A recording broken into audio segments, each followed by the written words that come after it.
Hello everyone, আসসালামু আলাইকুম। অনেকে আছেন যে ফেসবুকের মধ্যে কাউকে ব্লক করলে আবার কিভাবে আনব্লক করবেন সেটা বুঝতে পারেন না বা জানান না। তো আজকে ভিডিওতে দেখাবো যে আপনি কিভাবে ফেসবুকে কাউকে ব্লক করলে আবার আনব্লক করবেন। তো ভিডিওটা একটু স্কিপ করবেন না, সম্পূর্ণ ভিডিও দেখার অনুরোধ রইল। তারপর ফেসবুকে যদি কাউকে ব্লক করেন আবার আনব্লক কিভাবে করবেন সেটা করার জন্য ফার্স্টে আপনি ফেসবুক অ্যাপটি ওপেন করে নেবেন।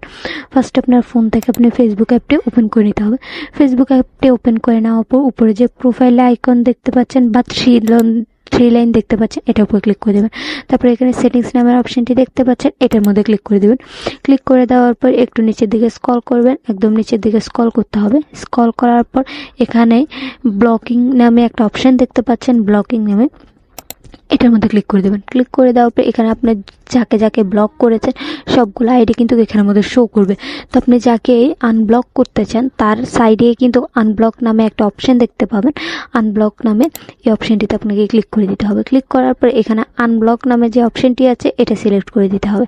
সিলেক্ট করে দিলে কিন্তু সে আনব্লক হয়ে যাবে। তো এভাবেই কিন্তু আপনি তাকে আনব্লক করতে পারবেন। ব্লক করার পর আবারও এখানে এসে আপনি আনব্লকে ক্লিক করে দিলেই কিন্তু সে আনব্লক হয়ে যাবে। তো এভাবে আপনি ফেসবুকের মধ্যে আনব্লক করতে পারবেন। তো আশা করি ভিডিওটি বুঝতে পেরেছেন।